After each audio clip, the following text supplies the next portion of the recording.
নমস্কার বন্ধুরা, রান্নাঘরে চলে আসলাম। আজকে শুক্রবার, তো আজকে কি থাকছে সেটাই শেয়ার করব। রান্নার সমস্ত কিছু রেডি করে নিয়েছি। আজকে পালং শাক করব, মূলো, আলু, বেগুন, গাজর, সিম, সাথে কুঁচো চিংড়ি থাকছে, আর সাথে আছে কুঁচো চিংড়ি বড়া। তো বন্ধুরা, সাধারণ দুটো রেসিপি শেয়ার করবো, কেমন লাগছে জানাতে পারবে না। চলুন, রান্নাঘরে চলে এসেছি, দেখিয়ে দিই একটু। তো আমি পালং শাকগুলোকে খুব ভালো করে কেটে নিয়েছি ছোটো ছোটো করে, আর ধুয়ে নিয়েছিলাম, ধুয়ে কেটেছি, তারপর আবার ধুয়ে নিয়েছি। আর আজকে বাড়িতে এসেছিল হচ্ছে কুচো চিংড়ি, তো 250 গ্রাম কুচো চিংড়ি 25 টাকা দিয়ে নিয়েছিলাম। তো আজকে ঠিক করেছি কুচো চিংড়ি দিয়ে বানাবো হচ্ছে পালং শাক, সাথে বেশ কিছু সবজি দেবো, আর কুচো চিংড়ির বড়া। তো পালং শাকগুলোর সাথে সবজির জন্য বেগুন, মূলো, সিম, আলু আর এখানে গাজর কেটে নিয়েছি, ঝালের জন্য কাঁচা লঙ্কা চিড়ে নিয়েছি। সমস্ত খুব ভালো করে ধুয়ে রেখেছি। আর এখানে কুচো চিংড়িগুলো 250 গ্রামের মতো নিয়েছি, 25 টাকা নিয়েছিল। তো এখানে কুচো চিংড়ির বড়া করবো বলে বেশিরভাগ কুচো চিংড়ি রেখে দেবো আলাদা করে, আর একটুখানি কুচো চিংড়ি পালং শাকে দেবো। প্রথমে পালং শাক সবজি সহ হালকা সেদ্ধ করবো, যদিও বা আমরা অনেকেই জানি সবজি যদি সেদ্ধ করে জলটা ফেলে দেওয়া তার গুণাগুণটা নষ্ট হয়ে যায়, কিন্তু কিছু করার নেই, বাজার থেকে আনা সবজি একটু হালকা না ভাপালে হয় না, তো ভাপিয়ে নেওয়া আর কি। প্রথমে সবজিগুলোকে নুন হলুদ দিয়ে ভাপিয়ে নিচ্ছি, মোটামুটি ভাপানো হয়ে গেলে তারপর পালং শাকটা হালকা ভাপিয়ে নামিয়ে নেবো। এদিকে বড়া যেহেতু ভাজবো, চিংড়ি মাছগুলোকে খুব ভালো করে ধুয়ে নিয়েছিলাম, পেঁয়াজ একটু বেশি করে দিয়েছি কুচিয়ে, নুন হলুদ কাঁচা লঙ্কা কুচিয়ে দিচ্ছি একটু বেশি করে, লঙ্কাগুলো কিন্তু বেশ ঝাল, বেশ মোটা মোটা লঙ্কা 3টে কুচিয়ে দিলাম, ছোটো ছোটো লঙ্কা, মানে মোটা কিন্তু ছোটো আর কি, সেই হয় না বেশ লম্বা লম্বা ধরনের একটু যে লঙ্কাগুলো হয় একটু মোটা ধরনের কিন্তু ছোটো সাইজের, ওই লঙ্কাগুলো 3টে ঝাল বেশ দেখলাম কুচিয়ে দিলাম, সাথে কাশ্মীরি লঙ্কার গুঁড়া একটু চিনি অ্যাড করবো করে খুব ভালো করে, আর অবশ্যই বেসন, চাইলে একটুখানি চালের গুঁড়ো বা সুজি দেওয়া যেত, আজকে সুজি ঘরে ছিল না, শুধু বেসন দিয়েই মেখিলাম, চালের গুঁড়োটাও দিইনি আমি। তো খুব ভালো করে মেখে নিলাম, একটু চিনিটা অ্যাড করে নিচ্ছি এর সাথে। তো এটা মেখে রেখে দিই, এদিকে সবজিগুলো সেদ্ধ হয়ে গেছে। এবার যেটা করবো, যে পালং শাকগুলো কেটে রেখেছিলাম সেটা দিয়ে হালকা সেদ্ধ করে আমি নাবিয়ে নেব। তো সেগুলোই দিয়ে দিচ্ছি, দিয়ে একটুখানি বেশ 1 মিনিটেরও একটু কম সময় মানে ঢাকনা চাপা দিয়ে তারপর নাবিয়ে জলটা ঝরিয়ে নিলাম।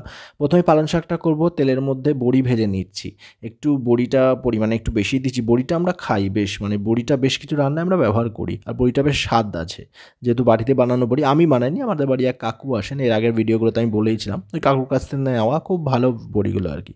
তেলে শুকনো লঙ্কা 5 ফোড়ন আর তেজপাতা দিলাম, ফোড়নগুলো হওয়ার পরে কুচো চিংড়ি বেশ কিছুটা দিয়ে দিচ্ছি, দিয়ে ওর মধ্যে দিয়ে দেবো নুন আর হলুদ, দিয়ে চিংড়ি মাছটা একটু ভালো করে ভেজে নেবো, তেলটা একটু বেশিই দিলাম, কিছু করার নেই, চিংড়ি মাছ ভাজতে একটু তেল লাগবে আর কি। তো একটুখানি তেল দিয়ে কুচো চিংড়িটা খুব ভালো করে ভেজে নিলাম। এবার সেদ্ধ করে রাখা সবজি সহ পালং শাকগুলো দিয়ে দিচ্ছি। তো সবজি সহ পালং শাকগুলো দিয়ে দিলাম, যেটা সেদ্ধ করে রেখেছিলাম, এবার স্বাদ অনুযায়ী নুন দেবো, হলুদ দেবো, আর 3টে কাঁচা লঙ্কা চিড়ে দেবো, দিয়ে একটুখানি জল দিয়ে ঢাকনা চাপা দিয়ে দেবো, আর বড়ি যেগুলো ভেজে রেখেছিলাম সেগুলো এর মধ্যে দিয়ে দেবো, কারণ চিংড়ি মাছ তো দেওয়াই রয়েছে। তো এই প্রথমবার আমি এই ছোটো চিংড়ি বা কুচো চিংড়ি দিয়ে পালং শাক করলাম, এর আগে বড়ো চিংড়ি দিয়ে আমরা করেছি, পনির দিয়ে করেছি, কিন্তু এরকম ছোটো চিংড়ি দিয়ে পালং শাক করিনি, বড়া খাওয়া গেছে। তো আমরা চিংড়ি মাছ করলে, চিংড়ি মাছ দিয়ে বড়া করলে একটু বেটে করি, আজকে বাটাবাটির কোনো বিষয় নেই, গোটা গোটাই করলাম।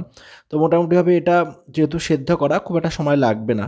তো এতে স্বাদ অনুযায়ী নুন হলুদ আর কাঁচা লঙ্কা, সাথে হচ্ছে বড়ি ভাজাগুলো সমস্ত দিয়ে দেবো, আর অবশ্যই স্বাদের জন্য শাক পাতা একটু চিনি ব্যবহার করলে ভালোই লাগে। তবে হ্যাঁ, আমরা লাল শাক বা কলমি শাক যখন করি আমরা চিনিটা ব্যবহার করি না, কিন্তু পুঁই শাক, পালং শাক বা লাউ শাক, কুমড়ো শাক, এগুলোতে একটু চিনি দিলে স্বাদ বেশ ভালোই লাগে। আজকে অবশ্য কুমড়ো দেওয়া হলো না, কুমড়ো আনতে ভুলে গেছিলাম। তবে আজকে বেগুন, পুঁই শাক, মানে পালং শাক আর সিম একই দাম নিল, 50 টাকা করে, সব মিলিয়ে 1 কেজি নিলাম।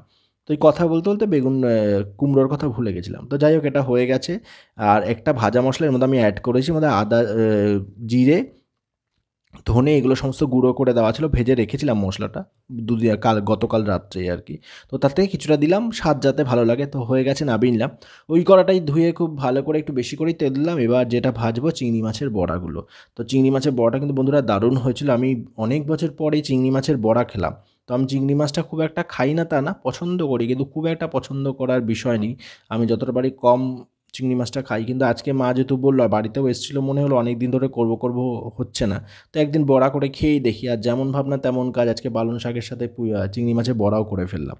তো যাই হোক, কথা বলতে বলতে তেলের মধ্যে দিয়েছিলাম চিংড়ি মাছের বড়াগুলো, খুব ভালো করে লাল লাল হয়ে গেছে। এইভাবে বাকি বড়াগুলো ভেজে আমি একটা ডিশের মধ্যে তুলে নিলাম। এবার এটা পরিবেশন করব গরম ভাতের সাথে সঙ্গে, তবে সেটা দেখাচ্ছি না। আজকে দুটো রান্না শেয়ার করলাম, একটা হচ্ছে চিংড়ি মাছের বড়া, সাথে হচ্ছে পালং শাক। কেমন লাগলো জানাতে ভুলবেন না। ভালো থাকবেন, সুস্থ থাকবেন, সাবধানে থাকবেন। খুব তাড়াতাড়ি দেখা যাচ্ছে নতুন পর্বে আমার সাথে আমার রান্নাঘরে। আজকে এতটুকুই, দুটো রান্না একদম রেডি দুপুরে খাওয়ার জন্য।